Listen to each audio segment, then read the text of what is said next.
तो दोस्तों आज आपको पता चल ही जाएगा कि भारतीय मजदूरों की डिमांड कितनी बढ़ती जा रही है।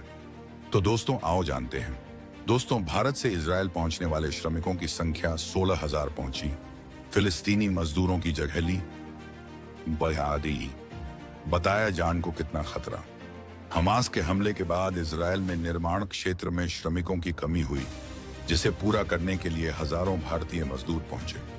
उच्च आय और भविष्य के लिए बचत उनकी मुख्य प्रेरणा है। भारत से श्रमिकों की संख्या बढ़ रही है। पिछले एक साल में 16,000 से ज्यादा श्रमिक इजराइल पहुंचे हैं। दोस्तों वीडियो में आगे बढ़ने से पहले हमारे चैनल को सब्सक्राइब करें और कमेंट में जय जय हिंद जय भारत जरूर लिखें। मोटी सैलरी पर हजारों भारतीय श्रमिकों की भर्ती कर रहा है इजराइल। हर महीने दे रहा है इतना बोनस। हमास के साथ युद्ध शुरू होने के बाद से बड़ी संख्या में भारतीय इजराइल जाकर काम कर रहे हैं। इजराइल ने अपने कंस्ट्रक्शन सेक्टर में काम करने के लिए एक बार फिर से भर्ती की है। इस बार यह भर्ती कुशल श्रमिकों के लिए है। दोस्तों हमास के हमले के बाद से इजराइल पिछले एक साल से लड़ाई में है। इसके बाद युद्ध लेबनान में हिजबुल्लाह और यमन के हूती विद्रोहियों और ईरान तक फैल गया। हालांकि इसके बावजूद राजू निषाद और उनके जैसे अन्य मजदूरों यहां आने से नहीं रुके। न्यूज एजेंसी एएफपी की रिपोर्ट के मुताबिक उन्होंने कहा, यहां डरने की कोई बात नहीं है।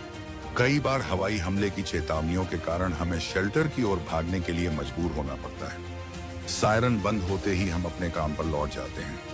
दोस्तों सवाल उठता है कि लोग अपने घर से हजारों किमी दूर इस खतरनाक स्थिति में काम करने क्यों जाते हैं। दरअसल इजराइल में उच्च आय है, जहां कुछ श्रमिक अपने देश में मिलने वाली आय से 3 गुना ज्यादा कमा सकते हैं। यही कारण है कि लोग यहां जाने को तैयार हो जाते हैं। पिछले एक साल में 16,000 भारतीय श्रमिक इजराइल पहुंचे हैं। इजराइल और भी हजारों श्रमिकों को लाने की योजना बना रहा है। निषाद कहते हैं, मैं भविष्य के लिए पैसे बचा रहा हूं, समझदारी से निवेश की योजना बना रहा हूं और अपने परिवार के लिए कुछ अच्छा करना चाहता हूं। भारतीय श्रमिकों के इजराइल जाने को लेकर आलोचना। फिलिस्तीनी संगठन हमास के साथ युद्ध से पहले इजराइल कंस्ट्रक्शन के लिए फिलिस्तीनी श्रमिकों की मदद लेता था, लेकिन युद्ध के बाद स्थिति बदल गई। इसके बाद इजराइल ने श्रमिकों की कमी को पूरा करने के लिए भारत का रुख किया। लेकिन युद्ध के बीच भारतीय श्रमिकों के इजराइल जाने के लिए कई ट्रेड यूनियनों ने विरोध भी जताया था। आलोचकों का कहना है कि युद्ध के बीच भारतीयों का इजराइल जाना बेहद जोखिम भरा है। यूनियनों का कहना था कि सरकार को श्रमिकों की भलाई और उनकी सुरक्षा के बारे में सोचना चाहिए। हालांकि मोटी सैलरी की चाह में भारत के बहुत से श्रमिक इजराइल जाना पसंद कर रहे हैं। दोस्तों इजराइल में बढ़ी भारतीय मजदूरों की संख्या। भारत दुनिया की 5वीं सबसे बड़ी और सबसे तेजी से बढ़ती अर्थव्यवस्थाओं में से एक है, लेकिन इसके बावजूद वह अपने लोगों के लिए पर्याप्त नौकरियां नहीं पैदा कर पा रहा है। दशकों से इजराइल में भारतीय काम कर रहे हैं। हजारों बुजुर्ग इजरायलियों की देखभाल करने के लिए भारतीय जाते हैं। वहीं अन्य हीरा व्यापारियों और आईटी पेशेवरों के रूप में काम करते हैं। लेकिन जब से गाजा का युद्ध तेज हुआ है, तब से इजराइल के निर्माण क्षेत्र में भारतीय श्रमिकों की संख्या बढ़ी है। दोस्तों बड़ी संख्या में इजराइल जाएंगे श्रमिक। दिल्ली स्थित डायनामिक स्टाफिंग सर्विसेज के अध्यक्ष समीर खोसला ने 30 से ज्यादा देशों में 5 लाख से ज्यादा भारतीयों को काम करने के लिए भेजा है। उनके जरिए 3,500 से ज्यादा श्रमिक इजराइल पहुंचे हैं। वह स्वयं भी 7 अक्टूबर के हमले के 1 महीने के बाद पहली बार इजराइल पहुंचे थे। खोसला ने कहा, हम इस बाजार के बारे में ज्यादा नहीं जानते थे और यहाँ भारत का कोई मौजूदा श्रमिक वर्ग नहीं था। खोसला अब 10,000 भारतीय श्रमिक भेजने की उम्मीद करते हैं, क्योंकि उनके पास सभी ट्रेडों में कुशल श्रमिकों का बड़ा नेटवर्क है। दोस्तों भारतीय मजदूरों का योगदान विभिन्न देशों में अपनी मेहनत और कौशल के कारण सदियों से विश्व स्तर पर सराहा गया है। जब हम इजराइल की बात करते हैं तो भारतीय मजदूरों की कहानी और भी खास हो जाती है। इजराइल जो अपनी आधुनिकता, तकनीकी प्रगति और कृषि क्षेत्र में सफलता के लिए जाना जाता है, वहां भारतीय मजदूरों का योगदान एक महत्वपूर्ण भूमिका निभाता है। इजराइल और भारतीय मजदूरों का परिचय। दोस्तों इजराइल एक ऐसा देश है जो अपनी भौगोलिक स्थिति, ऐतिहासिक संघर्ष और तकनीकी नवाचारों के लिए जाना जाता है। यहाँ की जनसंख्या कम और कृषि व निर्माण कार्य के लिए श्रमिकों की मांग अधिक है। इसी जरूरत को पूरा करने के लिए भारतीय मजदूर बड़ी संख्या में यहाँ काम करने जाते हैं। भारतीय मजदूर अपनी मेहनत, अनुशासन और कौशल के लिए प्रसिद्ध हैं और इजराइल में उनकी यह विशेषता वहाँ की अर्थव्यवस्था को मजबूत करने में मदद करती है। भारतीय मजदूरों का इजराइल में आगमन। दोस्तों, 1990 के दशक में इजराइल ने कृषि, मवाइन, कृषि निर्माण और घरेलू कार्यों में विदेशी श्रमिकों की मांग बढ़ा दी। इसी समय भारतीय मजदूरों का इजराइल में आगमन शुरू हुआ। शुरू में यह संख्या सीमित थी, लेकिन समय के साथ यह बढ़ती गई। भारतीय श्रमिक मुख्य रूप से पंजाब, केरल और तमिलनाडु जैसे राज्यों से आते हैं, जहां कृषि और निर्माण कार्य का लंबा इतिहास है। क्षेत्रों में भारतीय मजदूरों का योगदान। कृषि क्षेत्र। दोस्तों, इजराइल को अपनी आधुनिक और टिकाऊ कृषि प्रणालियों के लिए जाना जाता है। यहाँ भारतीय मजदूरों ने खेतों में काम करके नई ऊर्जा दी। उनकी मेहनत और पारंपरिक कृषि कौशल ने इजराइल की उत्पादकता को बढ़ाने में मदद की। भारतीय मजदूर विशेष रूप से फसल काटने, खेतों की देखभाल, और सिंचाई प्रणालियों के संचालन में कुशल हैं। निर्माण कार्य। दोस्तों, इजराइल में निर्माण उद्योग तेजी से बढ़ रहा है। भारतीय मजदूरों ने बड़ी इमारतों, सड़क निर्माण और अन्य बुनियादी ढांचे के विकास में अपनी महत्वपूर्ण भूमिका निभाई है।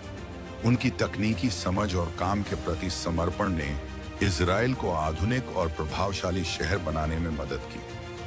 घरेलू कार्य। भारतीय महिलाएं घरेलू कार्यों में इजराइल में अहम भूमिका निभा रही हैं। वे घरों में देखभाल, सफाई और खाना पकाने जैसे कार्यों में अपनी सेवाएं देती हैं। यह क्षेत्र भी इजराइल में भारतीय समुदाय के लिए रोजगार का एक प्रमुख स्रोत है। इजराइल की अर्थव्यवस्था में योगदान। दोस्तों, भारतीय मजदूरों के बिना इजराइल की कई परियोजनाएं अधूरी रह जाती। उनकी मेहनत ने इजराइल की अर्थव्यवस्था को स्थिरता प्रदान की। भारतीय श्रमिकों की वजह से इजराइल को सस्ते और कुशल श्रम की सुविधा मिली। इसके अलावा ये मजदूर अपनी आय का बड़ा हिस्सा भारत भेजते हैं, जिससे भारत के ग्रामीण इलाकों में आर्थिक सुधार होता है। भारतीय मजदूरों के समर्पण की पहचान। इजराइल में भारतीय मजदूरों को उनकी मेहनत के लिए बहुत सराहा जाता है। वे काम को न केवल एक जिम्मेदारी मानते हैं, बल्कि उसे पूरी ईमानदारी और समर्पण के साथ करते हैं। भारतीय मजदूरों के इस स्वभाव ने इजराइल के नियोक्ताओं का विश्वास जीता है। चुनौतियां और संघर्ष। वेतन और अधिकारों का मुद्दा। दोस्तों, हालांकि भारतीय मजदूरों का इजराइल में योगदान सराहनीय है, लेकिन उन्हें कई बार अपने अधिकारों के लिए संघर्ष करना पड़ता है। न्यूनतम वेतन, उचित कार्य परिस्थितियों, और स्वास्थ्य सुविधाओं जैसी मूलभूत जरूरतों के लिए भारतीय श्रमिकों को चुनौतियों का सामना करना पड़ता है। संस्कृति और भाषा का अंतर। इजराइल में हिब्रू और अरबी मुख्य भाषाएं हैं। भारतीय मजदूरों के लिए भाषा का यह अंतर कई बार मुश्किलें खड़ी करता है। साथ ही अलग संस्कृति और परंपराएं भी उनके लिए एक चुनौती बनती हैं। मानसिक और भावनात्मक दबाव। दोस्तों, विदेश में काम करने वाले मजदूरों को अपने परिवार से दूर रहना पड़ता है। यह दूरी उनके मानसिक स्वास्थ्य पर नकारात्मक प्रभाव डालती है। इसके अलावा काम का दबाव और नई परिस्थितियों में ढलने की जरूरत भी उन्हें भावनात्मक रूप से थका देती है। इजराइल में भारतीय समुदाय की सफलता की कहानियां। कृषि में नवाचार। कुछ भारतीय मजदूरों ने इजराइल की आधुनिक तकनीकों के साथ अपने पारंपरिक ज्ञान को मिलाकर कृषि में नए आयाम जोड़े। उनकी पहल ने कई स्थानीय किसानों को प्रेरित किया। सामाजिक एकजुटता। दोस्तों, इजराइल में भारतीय मजदूरों ने अपना एक छोटा लेकिन मजबूत समुदाय बनाया है। वे अपनी परंपराओं, त्योहारों और सांस्कृतिक कार्यक्रमों के माध्यम से अपनी जड़ों से जुड़े रहते हैं। प्रेरणा और उदाहरण। कई भारतीय मजदूरों ने अपने अनुभवों और सफलता की कहानियों से अपने साथियों और अगली पीढ़ी को प्रेरित किया है। भारतीय मजदूर और इजराइल के संबंधों का भविष्य। भारतीय मजदूर और इजराइल के बीच संबंध केवल रोजगार तक सीमित नहीं है। यह साझेदारी, सांस्कृतिक आदान प्रदान आर्थिक सहयोग और मानवीय जुड़ाव का एक आदर्श उदाहरण बन गई है।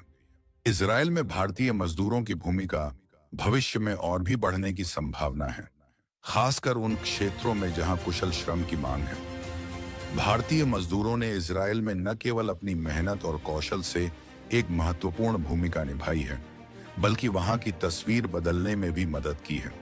उनकी कहानी संघर्ष, सफलता और समर्पण की गाथा है। भारतीय मजदूरों ने यह साबित किया है कि सीमाओं से परे जाकर भी मेहनत और लगन से दुनिया को बदला जा सकता है। दोस्तों, वीडियो पसंद आया है तो आप हमारे चैनल को सब्सक्राइब करें और लाइक करें और कमेंट भी करें। धन्यवाद दोस्तों। जय हिंद, जय भारत, वंदे मातरम।